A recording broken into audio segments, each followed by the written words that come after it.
Fatherhood, funk and foolishness. It's the Dadless Soul Extra Time podcast. It's me, Jim. I'd be here normally, but it's not Dan. You're not Dan. Who are you? Who am I? Hi, I'm Kristian. I'm standing in for Dan at the moment as he's having a bit of time away with his boy in New York City, which is very exciting. Not jealous of that in any way, shape, or form. Not at all. Whereabouts are you in the world right now? You're not in NY. I know that much. No, I'm in Old Yorkshire, not in New Yorkshire. We're in Proper Yorkshire. So good that they named New York after it twice. Exactly. Yeah. And you're there in Windy Worthing at the moment. I'm here in Windy Worthing. Yes, it's raging outside right now. But yes, I'll just be standing in for Dan for one night only. I'm here to fill his rather large boots. So thank you for having me, and I hope I can do it justice. I'm sure you will as well, because you're a long-time Dadless Soulie, aren't you, Kristian? You've been around and about. You go to the events. You're all over this stuff. I do indeed. Do you know what? It'll be 5 years in a couple of weeks' time since I moved to Worthing.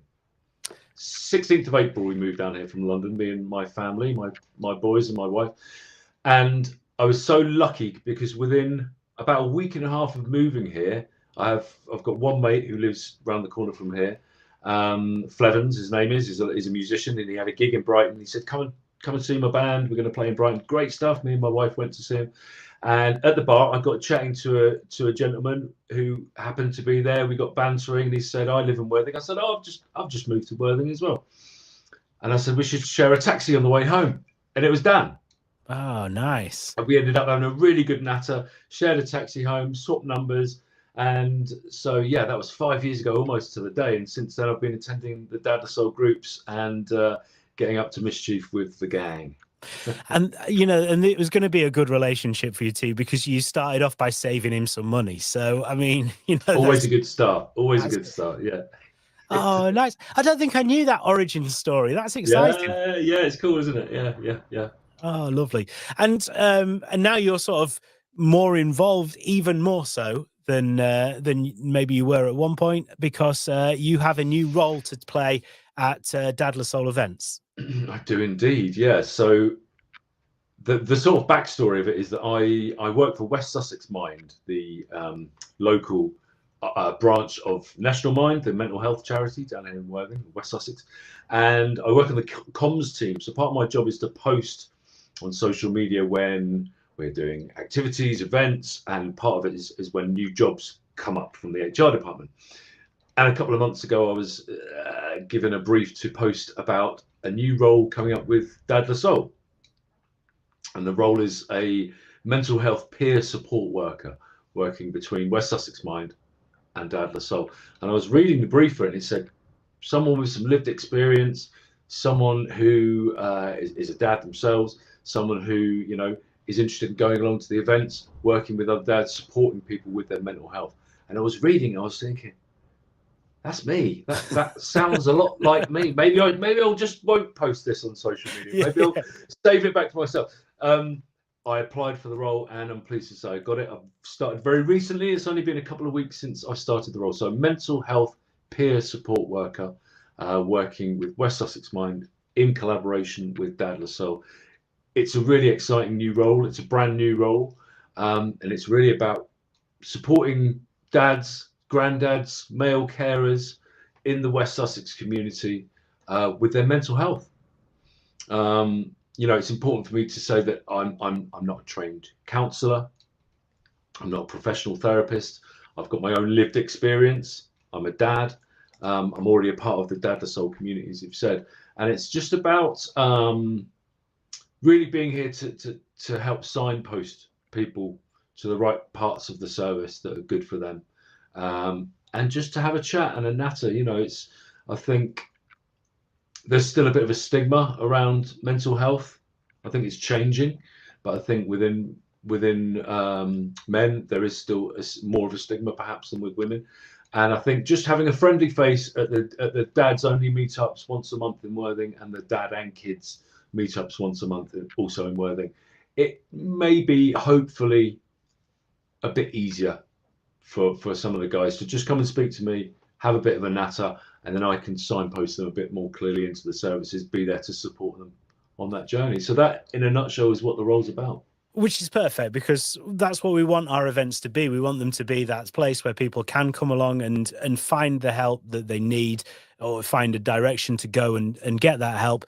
But maybe previously there wasn't one sort of point of contact. So you're going to be that point of contact now. So very much kind of, go to Kristian, have a word, and you can help them out. Absolutely. I'm really happy to do that. And, I can be contacted through the WhatsApp group, or Tuesday is my kind of work day in this role. So that's the day that I'll have my work phone on. But obviously, come and say hi at the dads only and the kids meetups once a month. And I'm really excited to be starting the role, and I think it's much needed. And there are some really great services, not only within West Sussex Mind, but there's the Pathfinder Alliance, which is a group of mental health organisations throughout West Sussex who, I can steer people into through this role. And people may well have seen you because, full disclosure, right? Because Dan's away and I'm going to go away as well. We've decided to record this it's last Thursday now. So very confusing. It's Thursday, the 28th of March. This goes out as a live stream on Tuesday, the 2nd of April. And then that sounds about right. Yeah. Yeah. It will come out as a podcast on the Friday. So you will have been at the Worthing Playdate, which is happening for us in 2 days' time, but it's happening for everyone else in the past. And they might have been there and seen you already. We're living in the future right now. This is very confusing.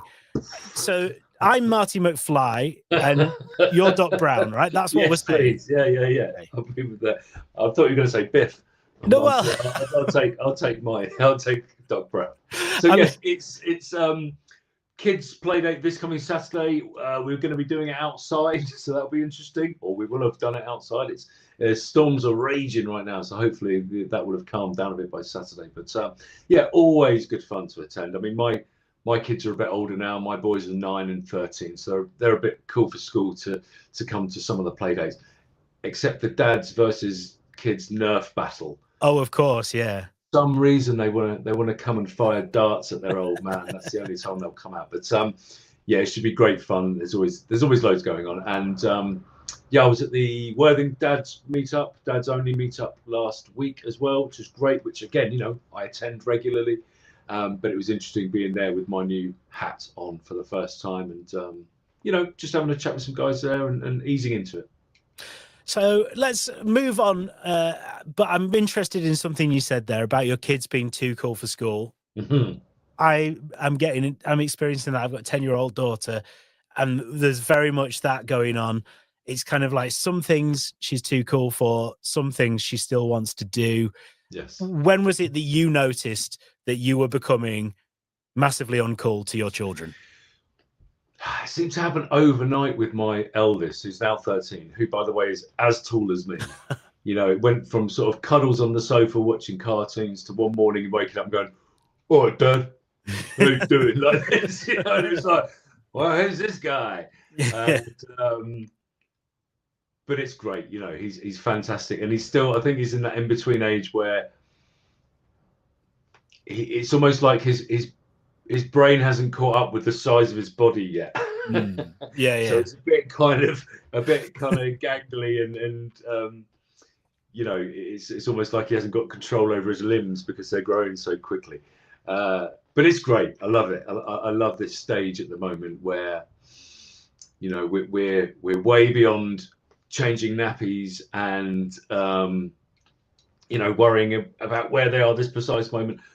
Me and my wife have started going out for runs on a Saturday morning together and leaving them both on their own for an hour, that's a brand new thing, which is like, wow, nice. Yeah.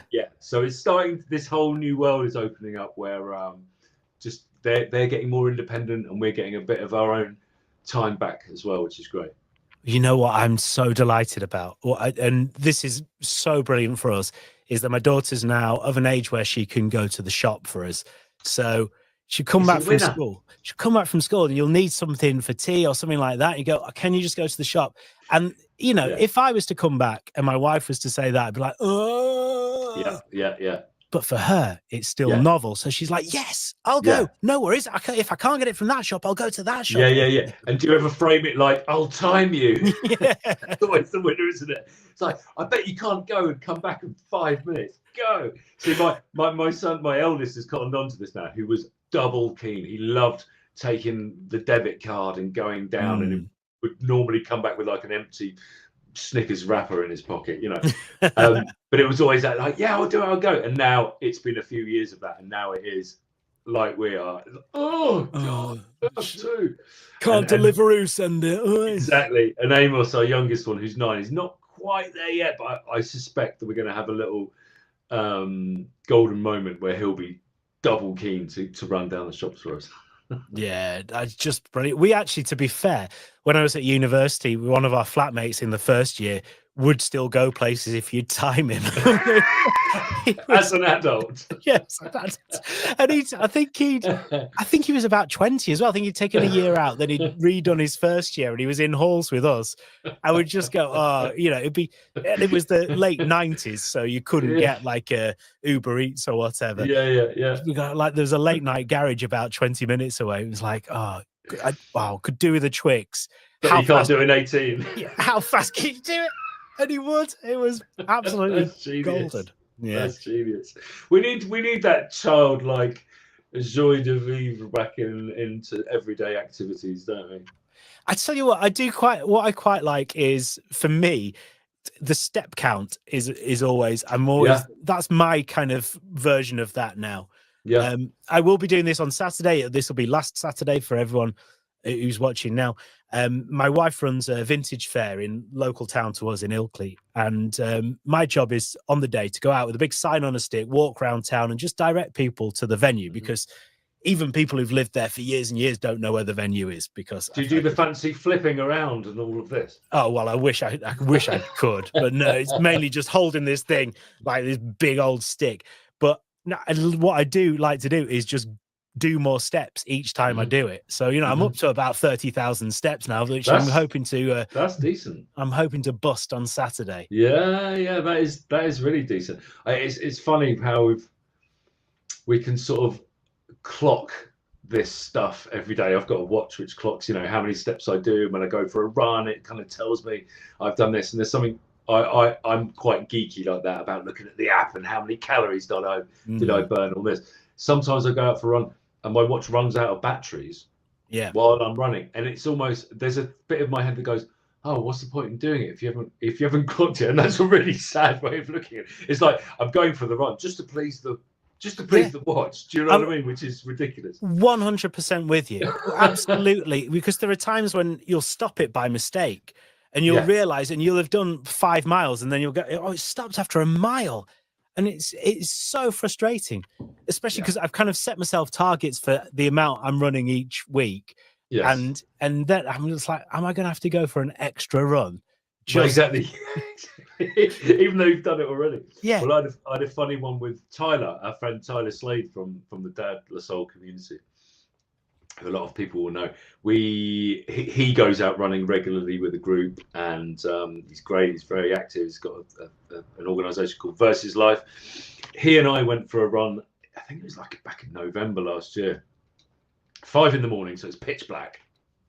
And we'd normally do a sort of 5K loop. And on this particular morning, it was just the two of us. And we said, oh, let's go a bit further this morning. Yeah, fine, off we go. No phones or anything, off we go. Pitch black, got head torches on. And this is quite rural. It's out in the countryside near Arundel, in Arundel. Within about 20 minutes, we were so lost. Just so lost. We could see about 6 foot in front of us. It's really misty. Yeah. And we ended up, I think we were out for about 2.25 hours in the end. Oh my goodness. And we didn't have phones on us, and we started to get a bit freaked out. You know, my wife had to leave for work, and I knew she'd be there going, oh my God, where are they? And usually at the end of the run, we jump in the lake as well, do a bit of wild swimming. So I knew my wife would be going, they've drowned. You know, he's had a heart attack. He's been in a car crash. And that is what she was thinking. But the funny thing was, because my watch ran out of batteries at one point, we had nothing to go on. In the end, we had to find a road and hitchhike back to the car. It's a big drama. But when I got home and linked my watch up to my phone to told you the route you'd done, basically for 2 hours we were going like this. We were just running around in circles in one big open field for like hours. So anyway, bit of a tangent there, but yeah. No, well, I've got one run that I did when I was on holiday once, and I was doing a run and I was going through the field, and then I noticed the herd of cows in the corner as they started to turn around and run towards me. Right, okay. If you've never had a herd of cows run towards you, you don't know how fast cows can be. They are speedy animals and they're massive. So you just see on the map on my run, it's just me running across this field and whoa over to the side and then jumping over the barbed wire. The cow incident. Yeah. Well, I knew we were in trouble at the moment Tyler said something like, "There's not usually sheep here." Oh, no. Like, what do you mean? Anyway, yeah, all good fun. So, well, with bearing that in mind, that sense of direction in mind, something I've been watching this week is the new series of Hunted. I don't know if you've ever seen Hunted. Me and my son have been watching it. Yeah. Absolutely. It's one of my favorite things. If you don't know what it is, it's basically they drop kind of 5 or 6 couples off at a point, and they have to be fugitives on the run from the hunters who are using the tools of the state, so CCTV, AMPR, and facial recognition and things like that. And they have to go 21 days without being captured and then get to an extraction point and go. And it is so much fun. It's just one of the most fun things on TV. It's absolutely, it's the thing that you watch every time. And for days afterwards, you're thinking, what would I do if I was on Hunted? Yeah. Well, we've got a friend who's in this series. No way. Who's that? As one of the helpers. She's not a contestant, but she helps it's the older women. You know, there's a couple who are really good fun. They're from down your way, aren't they? Yeah, exactly. So they are friends with a friend of ours, Michelle, and she was one of their, people to contact if they were in the area, and they called her up and she ended up giving them a lift and having the whole camera crew and all of that. So we're sort of waiting for her episode to come up. It's going to be soon, I think. But I am so jealous. It's cool, isn't it? Yeah. If I can't be one of the hunted people or a hunter, I doubt I'll be a hunter anytime soon. But I want to be someone who helps a huntee, a fugitive. Yeah. It's good TV, isn't it? It's quite absolutely cracking, nail-biting stuff. And we just love. There's a few phrases that especially the hunters use, which we now have as kind of. Me and my eldest who watch it, we're the ones who are most into it. It's like eyes on, eyes on. One of the key things they say. They've got all these really daft phrases, but eyes on is our favourite. Eyes on, eyes on it. Eyes on. It could be something like some biscuits. It's like eyes on, eyes. What I really liked from this series is the start of it. They were going through it and they were talking about the new series and that. And at the end, the voiceover just goes, and this time they've got motorbikes. And it just seemed like the most over-dramatic thing. Yeah. And then they used the motorbikes in the first episode, and spoiler alert, they didn't get anywhere. Yeah. But there you go. So my idea was, I was thinking about this in the middle of the night. I woke up the other night and I couldn't get back to sleep because I was too busy thinking about what I would do if I was on Hunted, which is ridiculous. Right. But my parents... What's the plan? My parents have got a little... hut, a little holiday hut thing in Norfolk. So I'm thinking that is where I'd store all my camping equipment, bit of spare cash and stuff. I could get there, I think, from London before the hunters had too much time to kind of put 2 and 2 together with that. So that would be where I'd go first of all. Then I'm thinking Norfolk's not a bad space. It's very rural. You could get out and about away from CCTV. See a long way. Yeah, exactly. I think my aim, though, would then be to get up to the Yorkshire Dales near where I live here, because also very remote, lots of places you could go. Don't look suspicious walking through there with a backpack, I think. True, yeah. So that's kind of what I'd be hoping to do. Basically, I just want a really nice walking holiday. Yeah. But with the added stress of being chased by hunters. Exactly. Sounds really relaxing. Lovely, right? How about you? What have you ever thought about what you'd do? I have, yeah. I think wild camping, I think just going as rural as possible and as off-grid as possible. I've always had a fantasy about doing the whole Bear Grylls Ray Mears thing anyway, and Mm. you know, making a base and you know, living off squirrel meat and puddles and all of that. But yeah, I think that's the way to go, isn't it? Just stay away from people, stay away from towns, CCTV, all of that, and just get out in nature. Nothing makes your heart sink more than when you're watching Hunted and one of the people in it goes, I tell you what, let's just pop home for 5 minutes to see the kids. And you're like, oh, don't do that. Yeah. Because Don't do it. it's 3 weeks, you know. Yeah. But it's my wedding anniversary. Whatever. It's like, well, you'll have, what is it, a share of 100 grand, isn't it? Exactly. At the end of it. And there's only usually in previous series, there's only usually like 2 or 3 people maybe who make it to the end. So, you know, it's a good bit of wedge for a few weeks graft and not showering and all the rest of it. And also, I'd be up for it, man. I'd be really up for it. Yeah, me too. 3 weeks away from the kids. I mean, that's kind of tempting. It's worth 30 grand on its own, isn't it? I love them. Don't get me wrong. I love them. Who would you do it with then? Who would be your partner? I don't know. Would you go Rambo? Would you go solo? I quite like to do it on my own. I think I genuinely do think I am actually just going to do it on my own, but just to get away. You're just going to do it anyway. Yeah, just. I know my wife would not be up for it. She wouldn't be. She doubts me as well because I am very anti-camping. But the only reason I'm anti-camping is as a holiday with kids, don't find it relaxing. I think I'd come back far more tired. Yeah, it's quite stressful. It's someone described it as cosplay for being homeless, which I thought was, you know, kind of darkly humorous. Yeah. You know, you come back with like 3 weeks worth of laundry and everyone's tired and dirty. And it's like, and it's not cheap as well. You go to a campsite these days and it's, you know, you might as well go to a Holiday Inn or something. But I do love it, I must say.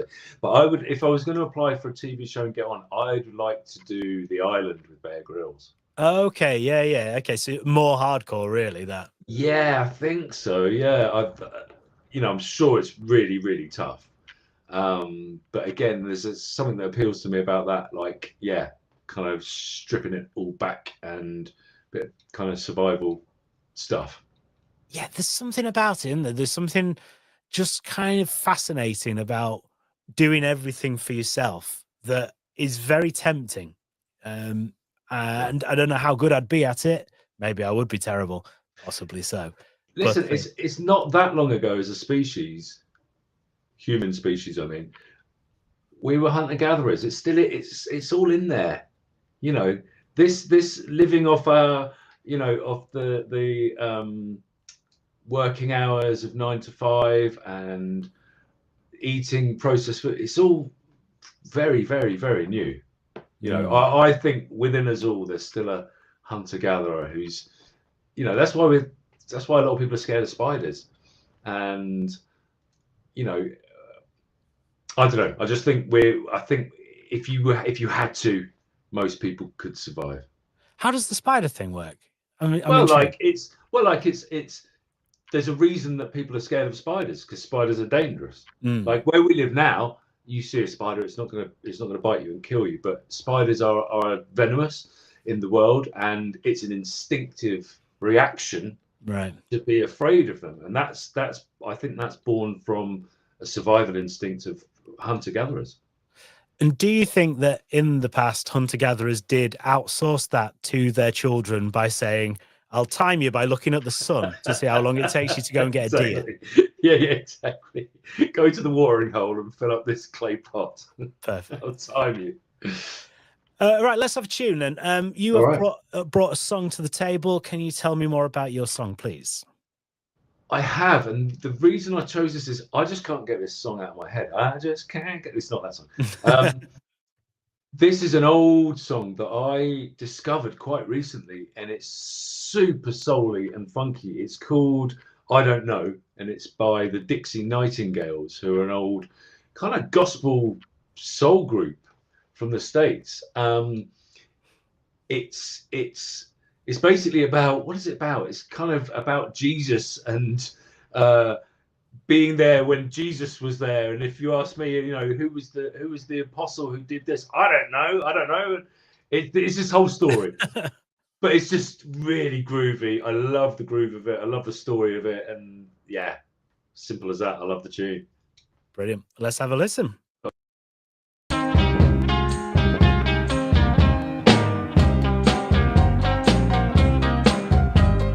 Who opened the fountain in Jesus' side? I don't know, I don't know, I don't know, I don't know. Somebody tell me. I don't know.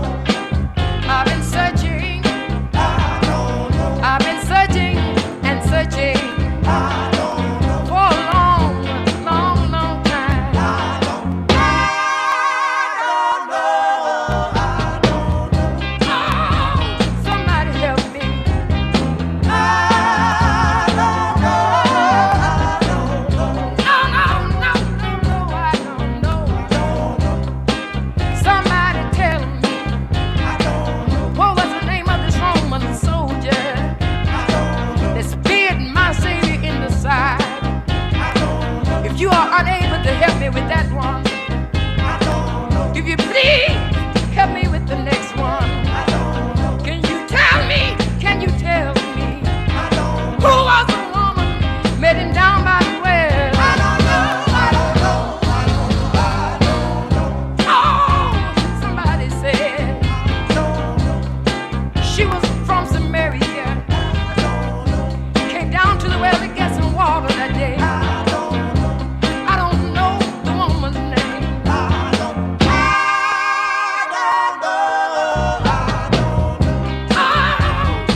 don't know.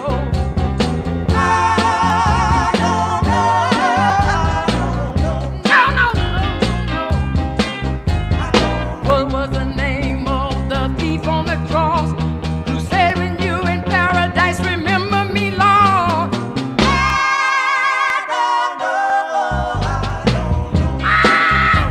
I've been searching, searching a long time. There was a lad out on the desert, had 2 fish and 5 loaves of bread. But the Bible didn't give me his name. And I want you to help me if you please. Who was the man met him out on the desert? I don't know. Ooh, somebody help me.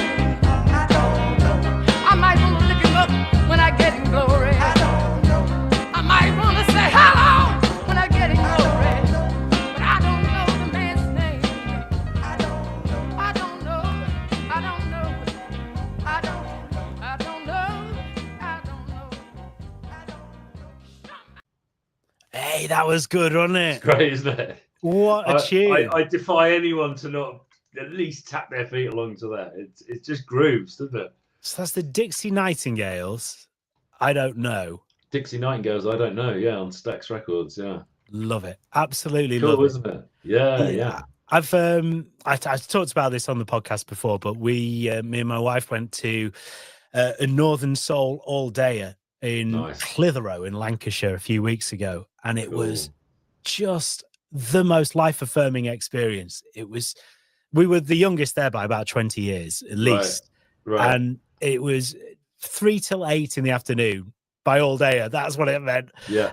And it was so much fun. The people that, like, this gentleman who must have been in his mid-70s still doing the high kicks in his sharp suit, and oh my, Love it.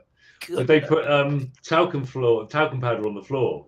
That's what They they used to didn't do, actually. apparently, for the dancing, so it's a bit more slippery. Yeah, that's what they used to do, isn't it? No, they didn't do that. No, but there was just there was like one woman who was on the dance floor literally the full 5 hours. She was a Amazing. machine. She really was. Oh, that sounds difficult. And I love the idea of being done by 8 o'clock. When people say, that phrase, go hard or go home. Yeah. People are underestimating how much I enjoy being at home, especially after 8 p.m. It's like, all right, I'll see you later then. Oh, I'm all for 8 that. or 9 o'clock is all right by me. That's perfect. You've had a lovely day. You've had a lovely time, and then you get to go home. I mean, we got to go for a dirty burger and then went to the hotel we were staying in, and it was lovely. I had an early night. It was gorgeous. Perfect. Yeah. Perfect. So nice. There's a great indie night as well near where I live. And there definitely is so targeted to people pretty much exactly my age. It's, it's mainly 90s indie. Right. And it's finishes at 11 because everyone's got kids that have to get up with the next day. And it's just ideal. What was your favorite Britpop band then?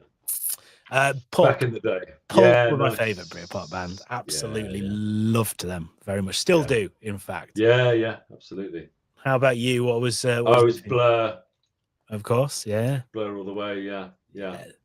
I think Blur, to be honest, were probably the band that got me into that kind of music. I think Modern Life is Rubbish is what really sort of tips me over into sort of guitar-y kind of music. And then from then on, it was just an exploration of all this exciting stuff that was going on at that time. It was amazing. Yeah, they're fantastic. I was super lucky enough to meet and perform with Damon Albarn once as well. Oh, really? As a random aside, which was a bit surreal at the time because I was playing in a duet called The Gents. We were doing we did a take on a Cockney knees up. So I'd have playing the piano and I was singing. We'd go into pubs and weddings and stuff like that. And it was a Wednesday night. It was in Leytonstone, North East London, and it was St George's Day actually. So they were doing a bit of a knees up, and we were having a sing along and all this. And the pub door opened, and Damon Albarn walked in with his entourage, and he came up and said, "All right, lads, all right, how you doing?" And I was like, "All right." It's like one of my heroes, Yeah. And he said, "I'm doing a gig across the road. We'll come." He said, "We'll come over when we're finished, and we'll do a sing along." And it was like, all right, didn't think he would come back. No, of course not. Yeah, it's a nice thing to say, but and he did. He turned up an hour and a bit, 2 hours later, and we did a Cockney knees up version of Park Life. Oh wow! With Damon Albarn, and I just handed my phone to a random stranger. Was like, "Film this!" Yeah. And we did it, and then I had a drink with him at the bar. And he was a real gent. He was an absolute legend. And the following day, it was in the Sun, and he was on GMTV or something, and he mentioned us on the TV the next day, and we started getting all these, like, I put it up on my Facebook, and it's anyways, it was one of those random things that you go, like, what, did that really happen? Yeah, that is amazing. Like, I mean, it was good. You just can't ask for anything more, can you? That is brilliant. To meet one of your heroes and him to be an absolute, really down to earth, super cool guy, and just a nice bloke. Yeah, because that's the concern, isn't it? You get to meet these people and they turn out to be less than nice. But, which I have met a few other people, who I won't mention by name, but have had that experience, and you kind of go, oh, gutted. Yeah. I mean, I interviewed Noel Gallagher once. Right. And he was fine. Like he was Noel Gallagher about it, which is, it's kind of what you want, really. Yeah. You want Noel Gallagher to be Noel Gallagher. I mean, I was never the biggest Oasis fan. I loved the first album and didn't really like anything else after that. Yeah. But I don't think he was being obnoxious or anything. I think I went in going, oh my God, what happens if he completely blanks me? And well, we'll just get a terrible interview, don't I? But he was all right. He was just a bit, full of himself. And I worked with him once. I used to do artist liaison at festivals, and we had him with his High Flying Birds, Noel Gallagher's High Flying Birds, and they're all exactly as I was expecting them to be.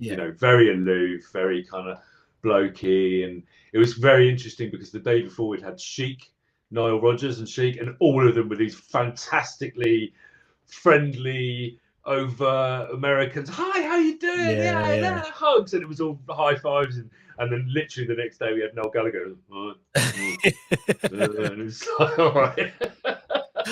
I do appreciate that. I don't mind that. Like one of my favorite artists is Richard Hawley, and I think he's just an absolute genius and legend. And we had one of his songs as the first dance at our wedding, and I met him a few years later. We were at a roller derby night at a blues cafe in Harrogate in Yorkshire. Like you do. And it had got very, very drunk, and there were like roller derby players spinning around on roller skates, flying all over the place. Right. And Richard Hawley walked in, and I was like, has that just happened? As he walked in, took one look and went, and turned around and went out. So I kind of went out, and I was just like, oh, I just want to say, I think you're great, and we had, your song was our first dance at our wedding, and he looked at me and just went, in full on kind of shrug, Alan Partridge shrug kind of. That's thing. a shame. What does it take to go like, oh, thanks, man. Yeah. Do you want a photo, or do you know what I mean? Like, I know, it was such a shame. Much, does it? Yeah. In a way, it was like peak grumpy Yorkshireman. Okay, I get that, but yeah, it was a bit like, oh, you could have just acknowledged it a little bit. I mean, I guess with a bit of empathy, putting ourselves in someone's shoes who's out and about in the world. Yeah. I guess if you've had years of people coming up to you, and I sort of get it, but also it's it goes with the territory, doesn't it? But then being, backstage at a gig or at a place where you're like you're performing essentially, you should be available to people, I think. Yeah, you should. I mean, I do totally get it. I really do, and I understand. And we all have bad days, and there are days when I've been at work and I've not wanted to talk to anyone, and people have insisted on talking to me.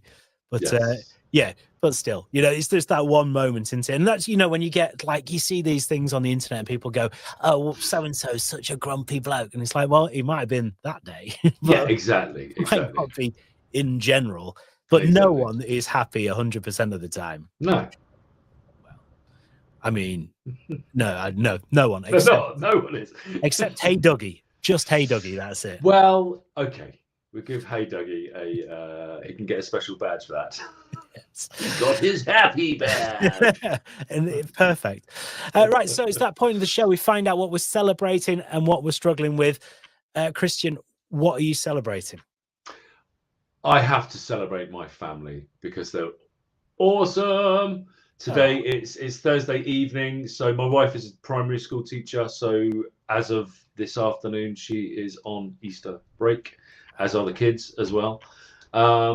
They're all brilliant. They're working so hard in all of their different endeavors, and I'm just so proud to be a part of this family. It's I think it's very easy to go through life just kind of getting on and doing our thing, but I'm just really aware of the way the kids are developing and how hard my wife is working, and we're a really good unit, and it's great. And in fact, next week my wife and I have got a couple of days away together, which I'm very much looking forward to. Oh, that's nice, isn't it, when you can get a bit of time away? Oh, are you doing anything exciting? We're going to a spa hotel. We're going to go for a nice country walk, have a bit of lunch, get in a sauna, steam room, and all of that, and just hang out together. We're busy people, as a lot of people are, and there's a bit of ships in the night sometimes within the week that we don't get as much time together as we'd like. But it's going to be ace. Just in fact, the day that this goes out on Tuesday, I will be there in a nice hotel. You'll be at this very point. You'll have 2 cucumbers over your eyes. Exactly, white fluffy robe, little white slippers, the full bit. I like to judge a hotel by whether it has a robe or not, and I often don't go to places expensive enough to have a robe, but when I do, I appreciate it. It's one of my favorites. If I could spend the whole time there just in a hotel robe, I would do. Just at the bar at 2 a.m. Yeah, nothing but a robe. Absolutely, yeah. No, that's perfect. So what about you, Jim? What are you celebrating? Celebrating that finally, this is the end of a long-running saga on this podcast, is that I finally booked tickets to go and see my best mate in Abu Dhabi. And we talked about it because we were talking about dad guilt, or parent guilt or whatever, and about how it's difficult to do something for yourself sometimes. It's so difficult to feel like you can do something for yourself, or feel like you could take time out for yourself. When it is a team effort, as you say. Yeah. And so even though my mate's going through a fairly tough time at the moment, and I've not seen him for a long time, and I've got the money, I had the money. That's the thing, it's not like I'm spending money I don't have. I had the money there. It still felt like a big step to go, right, I'm going to go away for 5 days or whatever. And so I was prevaricating about it for a while. Yeah. Then I decided on it, and then there was like a couple of things that kind of came out of left field that delayed it. So Dan has been trying to keep me accountable on this podcast to just actually press that button and buy those tickets. So I've bought them. I am going. I have the tickets now, and I'm not cancelling them because that's 150 quid cancel fee. So I'm not going to do that. When are you going? In the middle of April, so not long. Oh wow, okay, that's soon, yeah. Well, that's the thing, because also there was a time limit, because he basically said, if you don't, if you come after the end of April, we're not going to be able to do anything. It's going to be too hot outside. Yeah. Have you been to that part of the world before at all? I've been to Dubai once. It's not, neither of these places are places I would particularly choose to visit, really. Same. I mean, I did a bit of work in Dubai for a little while. I was out there for, I can't remember, a month or 6 weeks or something. And yeah, it is what it is. Some people love it. It wasn't my thing, but the heat, man, is insane. It was something else. I mean, I went in October and I was working as well. It was, to be fair, one of the best blags I've ever had. Right. I got a call a week before going, would you like to come to Dubai, all expenses paid for a week, and do a little bit of work? And this is the fee, and I can pay you this fee in advance. It's like, did you say, as long as they have white robes in the hotel? Yeah, I'll be there. To be honest, that hotel was a white robe hotel. I bet it was. They have 6-star hotels over there, don't they? Oh, it was pretty.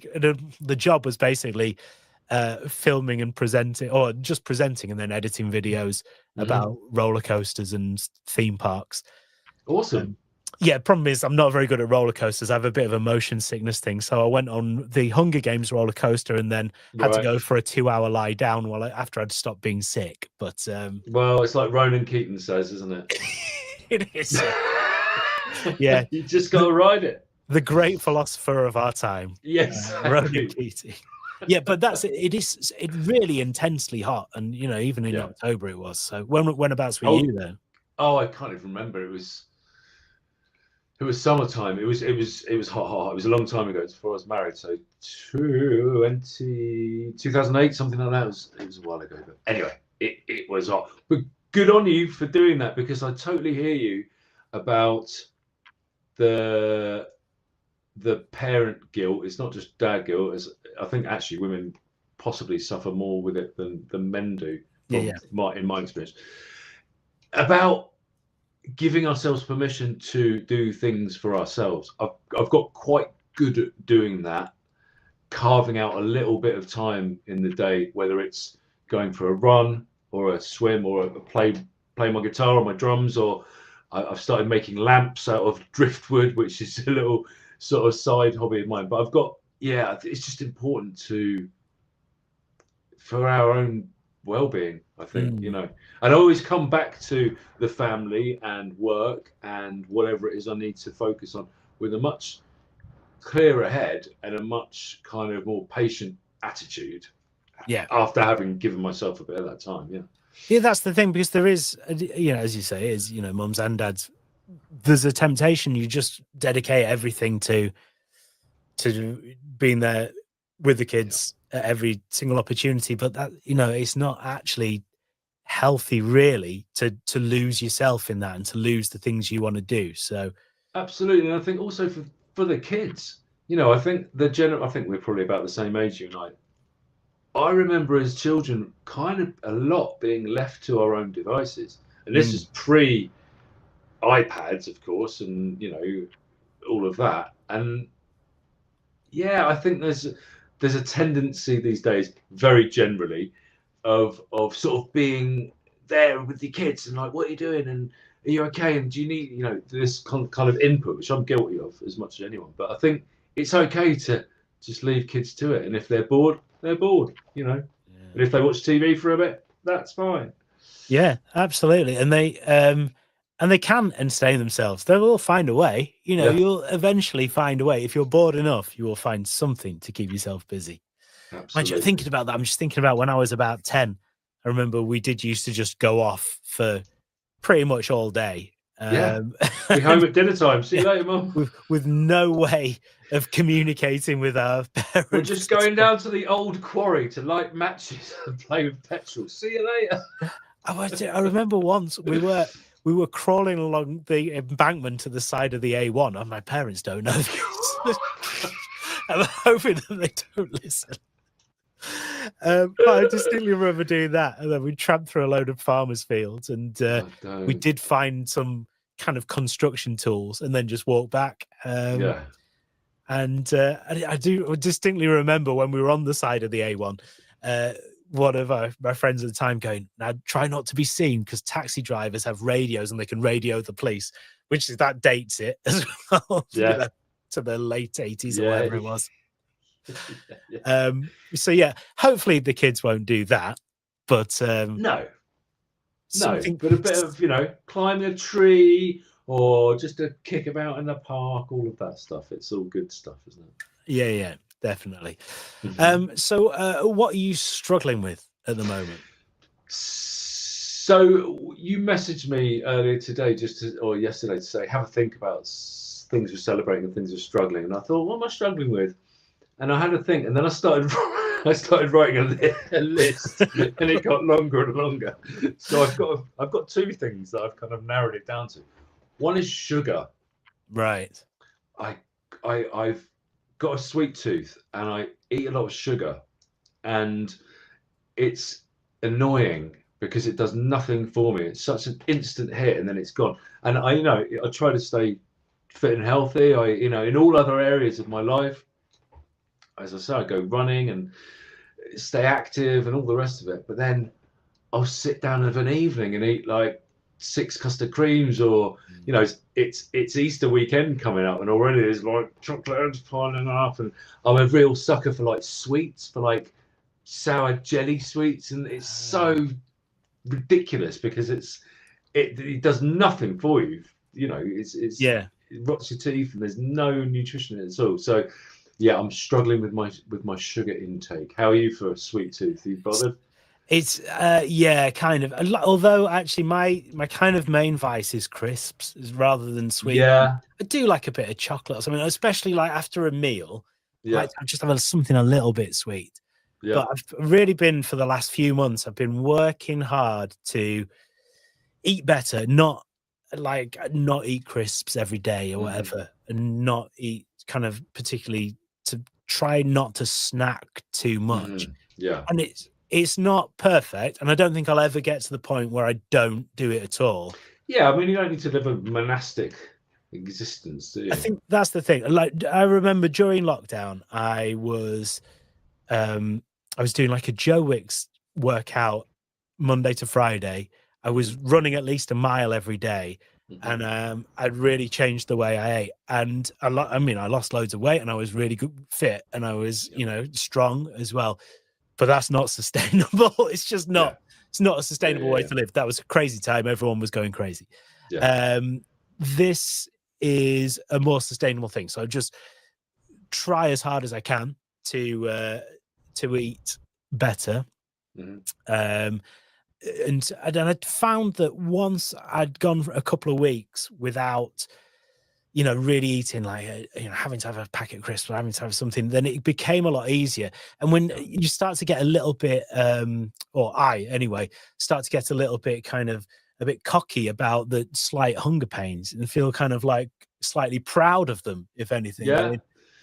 I'm slightly hungry, but I can wait an hour for my I hear that. It's good, and it's breaking habits, isn't it? I think. And that's where I'm at with this. It's like I can have porridge for breakfast, light lunch, healthy dinner. Oh, look at me, I'm great. And then I'll, eat half a Swiss roll for after at 9 p.m. while watching Hunted. It's like, why? It is so tempting though, and I guess that's why people do it, because it's purposefully, it gives you that very instant hit that then disappears, but you get the hit at the time. So I've got a question for you then. Go on then. It's a very important question. Mm-hmm. What's your favourite crisps? Oh, it's like choosing my favourite child. Boy, you really do love crisps. I really do. So I would say if I was to be given a choice of absolutely any crisps, this is not a I think not one of those that you usually think of as the top tier of crisps, but they're the ones that bring Feels like me. you're putting in a caveat here for the I am, shop, because I'm going to say it. I'm going to say it, and people are going to go, no one has that as their favorite crisps. Go on. Salt and vinegar discos. No, I can get behind that. Yeah. Oh my goodness, they're Yeah, so yeah, good. yeah. So good. Do you remember, was it discos back in the 90s or something, that they put that extra flavour packet within, so they'd be salt and vinegar flavour, but then there was this like little black sachet that you could undo, which was like turbo salt and vinegar, MSG, wild craziness. Because they're already so intense. That's what I like about them. And then they give you the option to further intensify them. Yeah, it was like a Class A drug or something. That is for like crisp. this little sachet that you put in there. It's for crisp ninjas. That is for crisp ninjas. Yeah. Bring that back is what I say. Yeah, that's the only problem. There's a little shop just around the corner and they sell them. So that is, it's always tempting me. It's always in the background there. That's what I'm going to have to avoid. That's what I have to stay strong and avoid. And fingers crossed, I could do that. Just think about your beach bod for Abu Dhabi. That's it, right? That's it. That's what I've got. I mean, it's only a couple of weeks, so we'll see.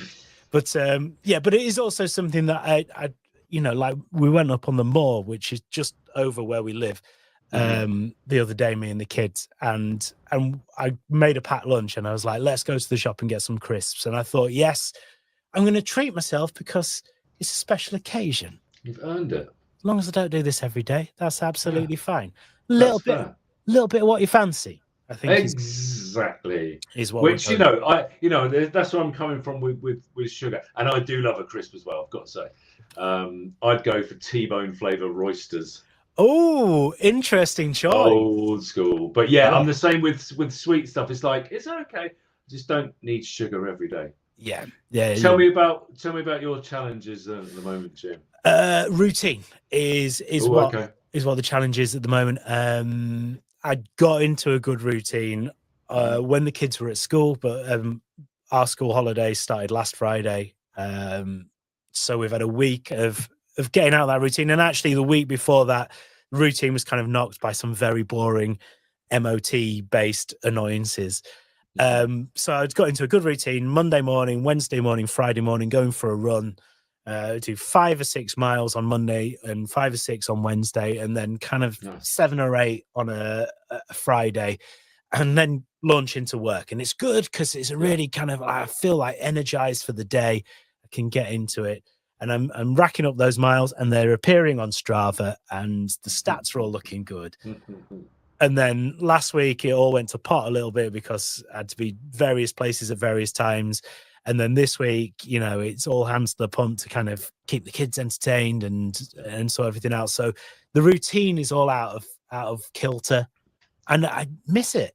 And I didn't think I would, but I miss having that routine that it's going to happen. Also, I'm really behind on podcasts now, and that's the biggest. As in listening to podcasts. Yeah. What are you into at the moment? Oh, there's a great one called The Spy Who.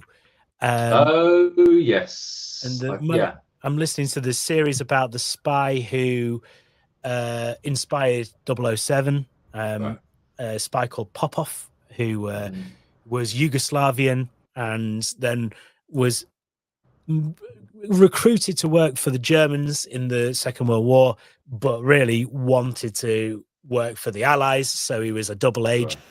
And it's fascinating, really just goes into his story and the things he had to go through, and he meets Ian Fleming along the way, and apparently a lot of James Bond on him. My friends have a podcast called History Happened Everywhere, which is just fascinating, really good.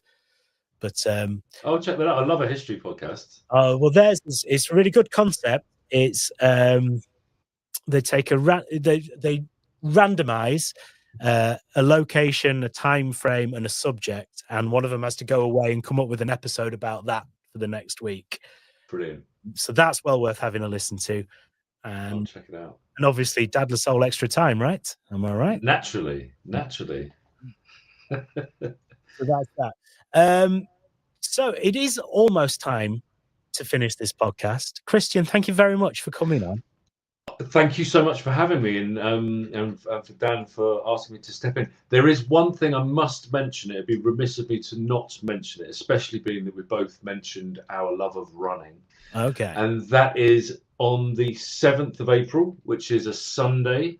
There is an event happening in Brighton 10K, and myself and another Dad La Soul Stu will be running on behalf of Dad La Soul to raise funds for Dad La Soul. So I just wanted to say, big up to Stu for doing it, and I'm looking forward to it. If anyone is willing and able to chuck a couple of shekels into the pot, it's to raise money for the excellent work that Dad La Soul does, which is very close to my heart, and I know Stu's as well. So yes, Sunday the 7th of April. It is it's on the Dad La Soul Facebook page. I believe it's a GoFundMe or one of these Just Giving pages. Stick the link in the description here and awesome of the podcast, of the stream, and I'll stick it on Dad La Soul socials as well over the next week or so, because yes, that would be absolutely superb. And you're all raring to go for it? Yeah, I mean, I've run pretty regularly. 10K is doable. It's a nice flat course there on the seafront. I think the weather's looking a bit iffy, but it's just a great event. I've done the Brighton 10K before. I've done Brighton Marathon before as well, and it's always nice to do an event where you've got people out and about and cheering on. So yeah, looking forward to it. Perfect. And thank you very much, Kristian, for doing that. Dan will possibly be back in a couple of weeks' time, unless he's decided he just wants to live in New York now, because that's what he does. He might do. He'll still be able to do it from over there, though, won't he? Oh, I suppose so. Yeah, that's how it works. The beauty of the modern world, isn't it? They do. But no, great fun. Thanks so much for having me, Jim. It was great to chat, and happy to jump in anytime you might need me. Brilliant. Well, thank you very much. Play out with Macklemore's Downtown. I wanted something big and silly and huge, and I love that song. I particularly I've seen Macklemore a couple of times, and that he takes the vocalist who does the chorus, he takes on tour just to do this song, which is the cushiest gig that there has ever been in the world. So this is that, and until next time, this is Dad La Soul Extra Time.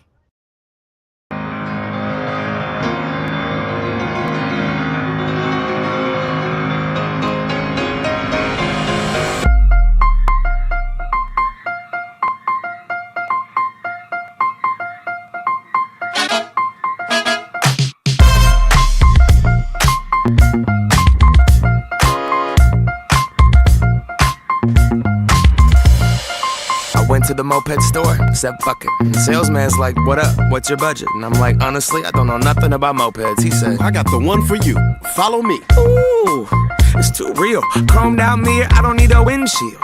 Banana seat, a canopy on 2 wheels. 800 cash, that's a hell of a deal. I'm headed Downtown, cruising through the alley, tiptoeing in the street like ballet. Pulled up, Moped to the valet, white walls on the wheels like mayonnaise. dope. My crew is ill, and all we need is 2 good wins. Got gas in the tank, cash in the bank, and a bad little mama with her ass in my face. I'ma lick that, stick that, break her off, kick that, snuck her in backstage. You don't need a wristband, dope. Killing the game, about to catch a body. Past the Hartley, Dookie on the Ducati. Timberland, Khaled, Scott Storch, Birdman. Goddamn, man, everybody got Bugattis. But I'ma keep a hella 1987. Head into the dealership and drop a stack and cop a Kawasaki. I'm stunning on everybody. Hella raw past the wasabi. I'm so low that my scrotum's almost dragging up on the concrete. My seat is leather. I ride a line, it's pleather. But girl, we can still ride together. You don't need a Uber, you don't need a cab. Fuck a bus pass, you got a moped, man. She got 1988 Mariah Carey hair.